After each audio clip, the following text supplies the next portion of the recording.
নমস্কাৰ প্ৰিয় দৰ্শক, কাইলৈ 6 অক্টোবৰ 19 আহিন সোমবাৰ লক্ষ্মী পূজা। এই পবিত্ৰ দিনটো হৈছে মা লক্ষ্মীৰ পূজাৰ দিন।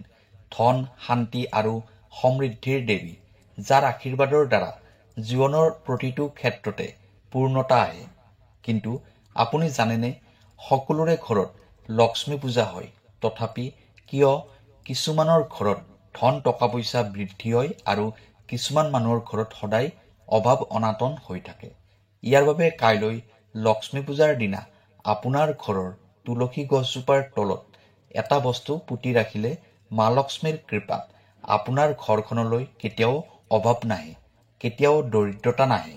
আপোনাৰ ভাগ্যত এক আচৰিত ধৰণৰ পৰিৱৰ্তন হোৱা দেখিবলৈ পোৱা যাব আৰু অলপ দিনৰ ভিতৰতে আপোনাৰ ঘৰখনলৈ ধন সম্পদ আহি যাব।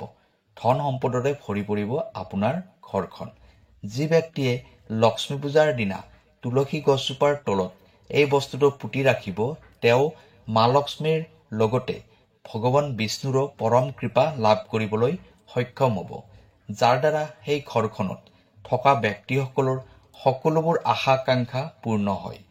আজিৰ এই ভিডিঅ'টোত আমি আলোচনা কৰিম লক্ষ্মী পূজাৰ দিনা তুলসী গছজোপাৰ তলত কি বস্তু পুতি ৰাখিব লাগে, কি বস্তু তুলসী গছজোপাৰ তলত পুতি ৰাখিলে ব্যক্তিৰ জীৱনৰ সকলোবোৰ দুখ কষ্ট আঁতৰি সৌভাগ্যৰ দুৱাৰ মুকলি হয়। লগতে আমি জানিব পাৰিম লক্ষ্মী পূজাৰ দিনা কি কি কাম কৰিব নালাগে, যিবোৰ কাম কৰিলে মা লক্ষ্মী সেই ঘৰখনৰ পৰা আঁতৰি যায়, ফলত ঘৰখনলৈ দুখ দৰিদ্ৰতা নামি আহে আৰু পৰিয়ালৰ সদস্যসকলে যিকোনো ক্ষেত্ৰতে বিফলতাৰ মুখ দেখিব লগা হয়। সেয়েহে ভিডিঅ'টো শেষলৈ চাই থাকিব, কাৰণ লক্ষ্মী পূজাৰ দিনা কি কি কাম কৰিব নালাগে আৰু তুলসী গছজোপাৰ তলত কি বস্তু পুতি ৰাখিব লাগে সেইখিনি কথা আপুনি জনাটো বহুত প্ৰয়োজনীয় হয়। প্ৰিয় দৰ্শক, আপোনাৰ যদি বিবাহ, টকা পইচা, চাকৰি, ব্যৱসায় আদিত কিবা সমস্যা হৈ আছে, তেনেহ'লে ভিডিঅ'ৰ স্ক্ৰীণত দিয়া নম্বৰত ফোন কৰিব। আমি আপোনাৰ সমস্যাসমূহ সমাধান কৰিবলৈ চেষ্টা কৰিম। ভিডিঅ'টো শ্বেয়াৰ কৰি দিব আৰু কমেণ্টত লিখিব জয় মা লক্ষ্মী।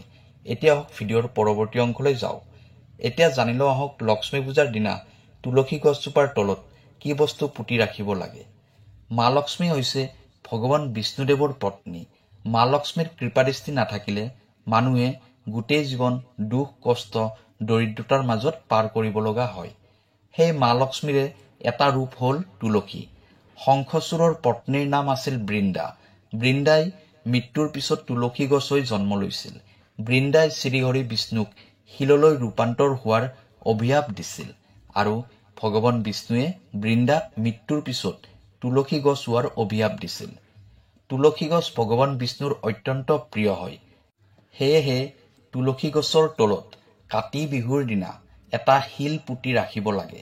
শাস্ত্ৰত উল্লেখ কৰা অনুসৰি ভগৱান বিষ্ণুৱে কৈছিল যে কাতি বিহুৰ দিনা যিয়ে তুলসী গছৰ পূজা কৰিব, ভগৱান বিষ্ণু আৰু মা লক্ষ্মীৰ কৃপাত তেওঁৰ ঘৰখনলৈ অপাৰ সুখ সমৃদ্ধি আহিব। এতিয়া যিটো উপায়ৰ কথা আপোনাক ক'বলৈ গৈ আছো, এই উপায়টো কৰি যদি আপুনি লক্ষ্মী পূজাৰ দিনা তুলসী গছৰ তলত পুতি ৰাখিব পাৰে, তেনেহ'লে আপোনাৰ মনৰ কামনাবোৰ নিশ্চয় পূৰ্ণ হ'ব। সেয়েহে লক্ষ্মী পূজাৰ দিনা তুলসী গছজোপাৰ গুৰিত এই বস্তুটো পুতি ৰাখিলে মা লক্ষ্মী, শ্ৰীহৰি বিষ্ণু আৰু মা তুলসীৰ কৃপা পাবলৈ আপুনি সক্ষম হ'ব। ফলত আপুনি যি আশা কৰি উপায়টো কৰিব, আপোনাৰ সেই মনৰ আশা নিশ্চয় পূৰ্ণ হ'ব। এতিয়া আহক জানি লওঁ লক্ষ্মী পূজাৰ দিনা কেনেকুৱা ধৰণৰ কাম কৰিব নালাগে, যিবোৰ কাম কৰিলে আপোনাৰ ঘৰখনলৈ দুখ দৰিদ্ৰতা নামি আহিব পাৰে। নম্বৰ 1, লক্ষ্মী পূজাৰ দিনা আপুনি কোনো মহিলাকে বেয়া ব্যৱহাৰ নকৰিব, কাৰণ স্ত্ৰীসকলক মা লক্ষ্মীৰ ৰূপ মানা হয়। সেইবাবে লক্ষ্মী পূজাৰ দিনা কোনো মহিলাকে বেয়া ব্যৱহাৰ তথা অপমান কৰিব নালাগে। আচলতে মহিলাসকলক সদায় সন্মান কৰিব লাগে। বিশেষকৈ লক্ষ্মী পূজাৰ দিনা কোনো মহিলাকে অপমান নকৰিব, অন্যথা মা লক্ষ্মী আপোনাৰ ওপৰত ক্ৰোধিত হ'ব পাৰে। মা লক্ষ্মী ক্ৰোধিত হ'লে ব্যক্তিৰ জীৱনত ধন টকা পইচাৰ নাটনি হয়।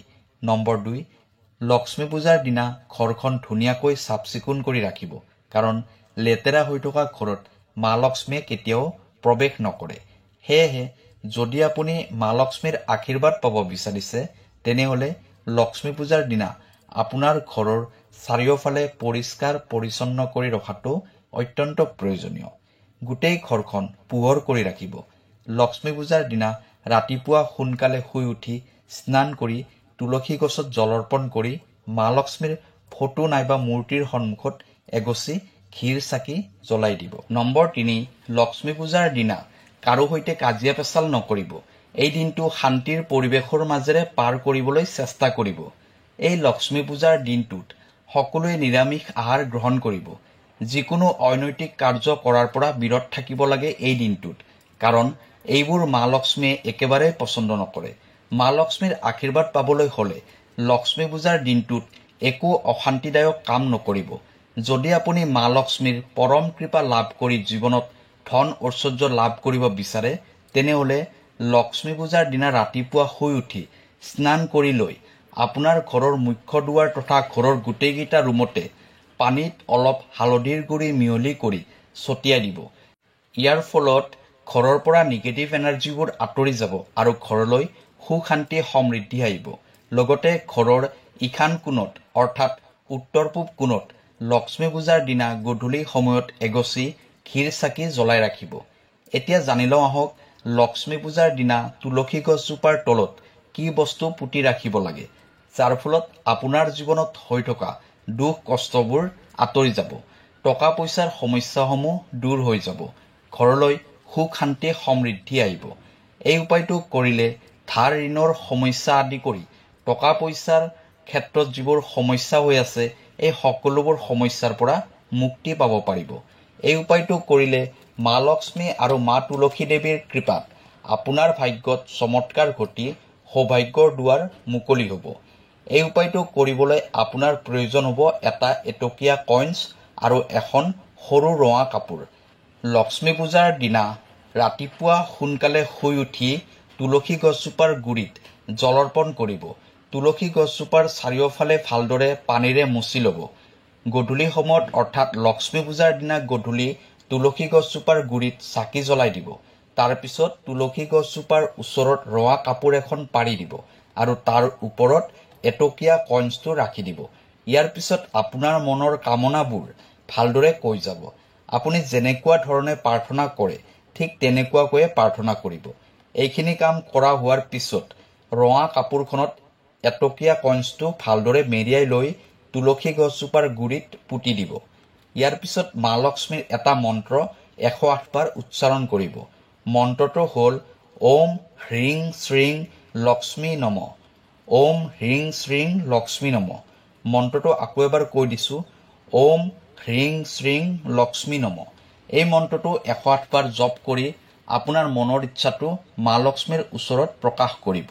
এইখিনি কাম কৰিব লাগিব আপুনি 6 অক্টোবৰ সোমবাৰ লক্ষ্মী পূজাৰ দিনা গধূলি সময়ত। তাৰ পিছত পিছদিনাখন অৰ্থাৎ 7 অক্টোবৰ মংগলবাৰে ৰাতিপুৱা সোনকালে শুই উঠিব। স্নান কৰি লৈ তুলসী গছজোপাৰ গুৰিত জল অৰ্পণ কৰিব। তাৰ পিছত লক্ষ্মী পূজাৰ দিনা গধূলি সময়ত তুলসী গছজোপাৰ গুৰিত পুতি থোৱা বস্তুখিনি উলিয়াই আনিব। উলিয়াই আনি সেই বস্তুখিনি আপোনাৰ ঘৰৰ মন্দিৰ নাইবা থাপনাত ভালদৰে ৰাখি দিব। লক্ষ্মী পূজাৰ দিনা এই উপায়টো যদি আপুনি সম্পূৰ্ণ শ্ৰদ্ধা ভক্তিৰে কৰিব পাৰে তেনেহলে আপুনি মা লক্ষ্মী আৰু তুলসী দেৱীৰ কৃপাত ধন ঐশ্বৰ্যৰে সমৃদ্ধিশালী হৈ উঠিব। ৰঙা কাপোৰখনেৰে বান্ধি লোৱা এটকীয়া কইন্সটো আপুনি মন্দিৰ নাইবা থাপনাত তেনেদৰে ৰাখি দিব। তাৰ পৰা আঁতৰাই নিদিব। আপুনি যি কামনা কৰি এই উপায়টো কৰিব সেই সকলোবোৰ কামনা পূৰ্ণ হ'ব। ঘৰলৈ ধন টকা পইচাৰ আগমন হ'ব। দুখ কষ্টবোৰ আঁতৰি যাব। প্ৰিয় দৰ্শক, মা লক্ষ্মীৰ কৃপাদৃষ্টি আপোনাৰ ঘৰত সদায় থাকক। মা লক্ষ্মীয়ে আপোনাৰ জীৱনত ধনৰ চাকি জ্বলাই দিয়ক। তাৰেই কামনাৰে ধন্যবাদ।